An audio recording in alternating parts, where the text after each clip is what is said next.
Right, that's about the extent of blowing that horn has gotten since it was installed. And so I'm going to head out somewhere secluded to not be obnoxious with the fucking thing and see just how loud it is. Yeah, this is the Denali Soundbomb, which I picked up for the 1290 Super Adventure because the stock horn in this bike certainly is fucking shockingly bad. So I went and got the Denali Soundbomb. I got the harness, the sort of foolproof plug and play wiring harness. I think it's even just called plug and play wiring harness. And I got the bracket, which is for the 1190 and 1290 Adventure. Right about now is when I should be beeping my horn at that fucker in the Mini, but I actually don't want It's an excellent fucking first example. I actually don't want to blow people out of it with this thing. Oh, for the love of fucking Jesus, will you go round?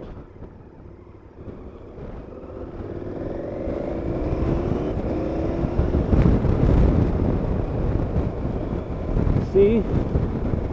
I use my actions instead of my words. Anyway, so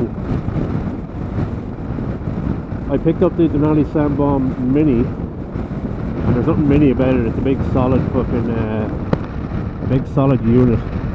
Like your ma. I kind of half intended to do a video of the install, and so a couple of reasons I didn't. One, I don't have the fucking head-mounted GoPro, or I can't find the fucking head-mounted GoPro that I used for garage videos before, and I wasn't arsed, and also I wanted to get this on.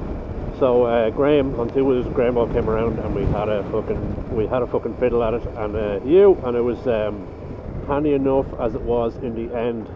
So where I ended up, I'll have a bunch of photos that I'll sort of use to illustrate what we got up to.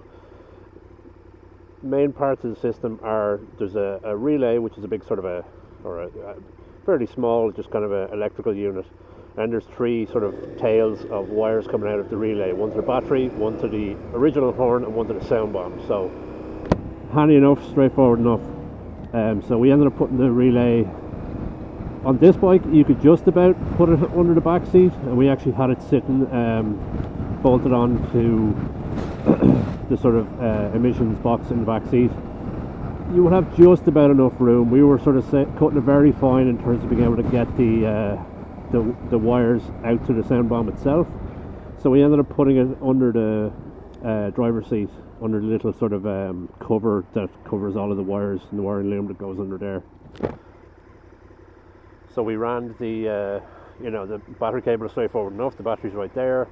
Ran the other cable sort of underneath the plastic fairings here and around the fuel line at the front, where it's not going to be all that warm, and down by the bars to the sound bomb, and the bracket that's for this bike goes to there. As for the original OEM horn, it's actually in a really fucking savage position on this bike. It's right in there. You can reach it with your hand. You can actually see the spade connectors coming out. It's like it was pretty much made to be replaced, and so you can just reach in with both your hands and fucking pull out the spade connectors and stick them into the wiring from the relay. As for running that wiring, I'm a fucking lazy so-and-so, so I actually pulled off the fairings and said we could take the tank off and run it with the rest of the wires up this way, but let's not.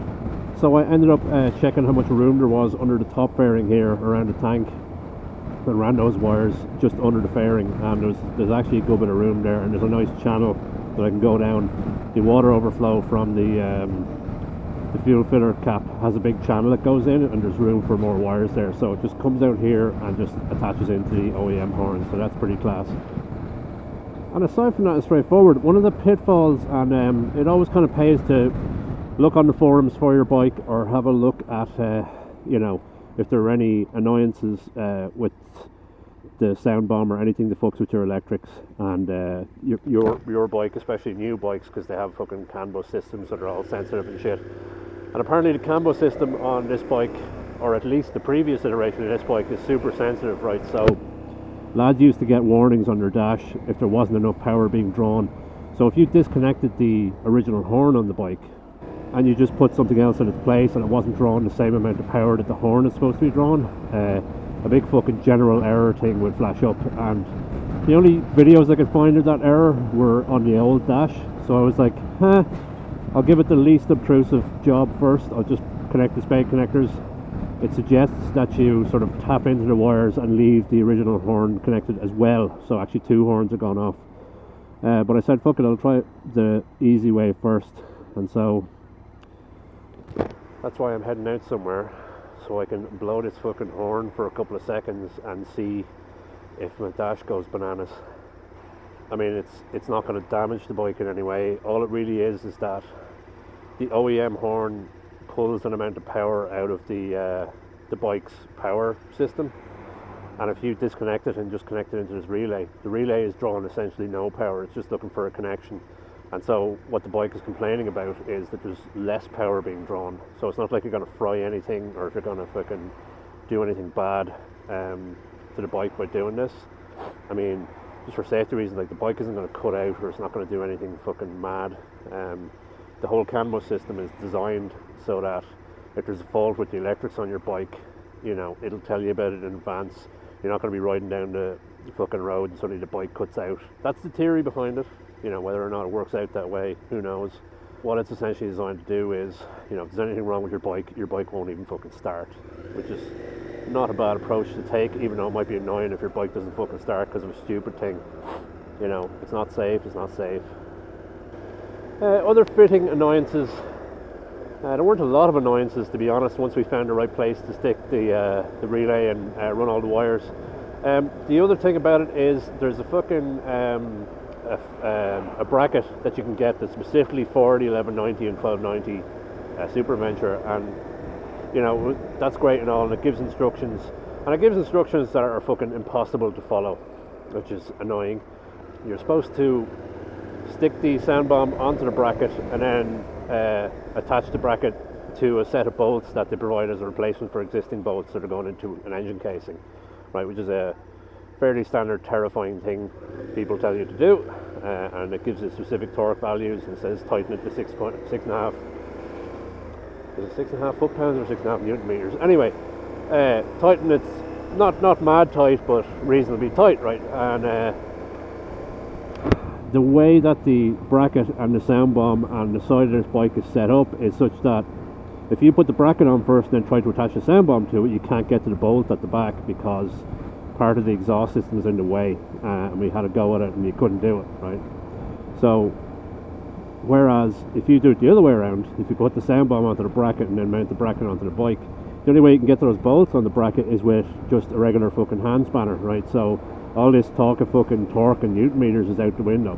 So I don't know whether it was for a slightly different bike, but or whether the 1190 is completely different, but on the 1290 Super Venture you're going to be either, you know, out of luck, or you're going to be fucking working on guesswork with the 2 little bolts.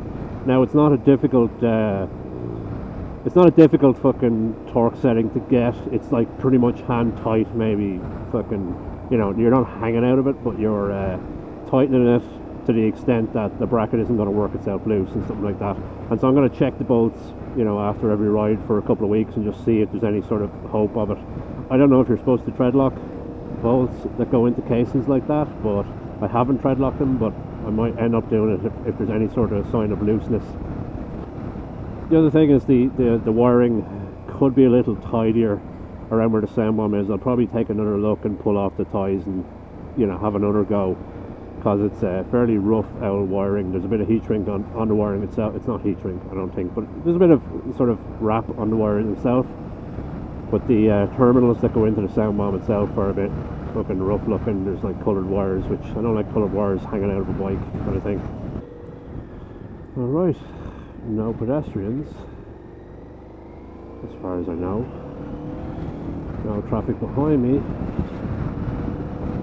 Traffic in front of me? No. That's somebody's house, but sorry person. Ah, there we go. Something to think. General failure. Okay, that's not great. Alright, looks like I'm going to have to do the tapping thing in any case.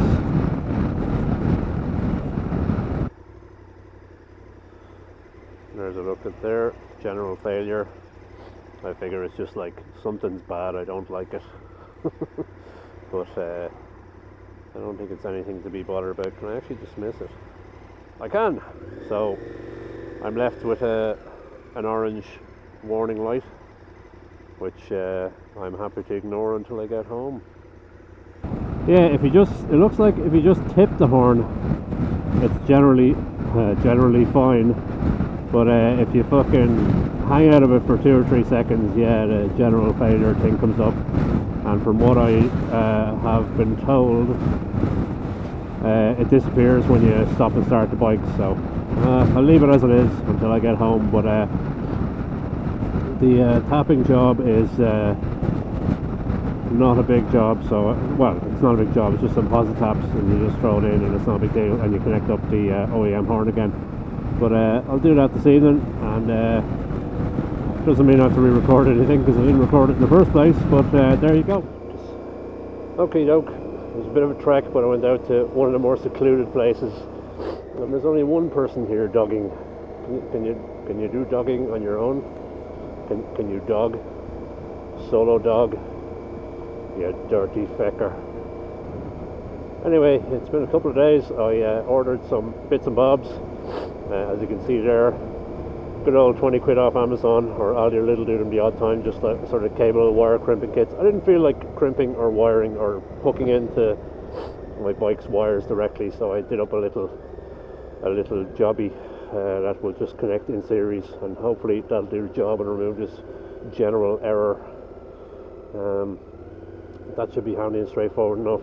It doesn't look amazing because the only wire I had was an old I think it's 14 or 16 gauge wire that was fucking bright red, so I'm going to see if I can find myself a little bit of black wire from somewhere. I could probably scavenge it. It's probably a waste to fucking buy a heap of it. Anyway, I have my little bodge in there. We'll see if it works, and so that'll be the wiring free version of the Denali Soundbomb for the KTM. Oh, there's 2 of them going. So the first one goes a little bit for like a half a second, and then the other thing goes, ice warning. Good man, bike. Jesus, is there anything you can't do? Ice warning. Good man. Right, I'll give it another blast after I've gone past this fella, because he's probably in the middle of something. Dirty fecker. Right, here we go. Slightly longer blast. Alright. No general error.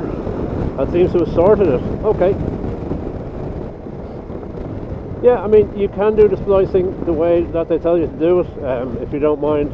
I just didn't feel like going into the wires of the bike, and also every day is a school day, so it's also good to have the ability to do those fucking cable wire connectors and the bits we're lying around in terms of wire and cable, and then the rest of it, fucking 20 quid off Amazon, can't go wrong. And then I have 694 of those things to spare now that I have a full set, so that'll do for a while. Here's hoping. Alright, there you have it. Delayed by a little while, but eventually we got there. The wire free and perfectly working version of getting the Denali Soundbomb going on your KTM 1290 Super Venture. Now it's time to go home. See you again.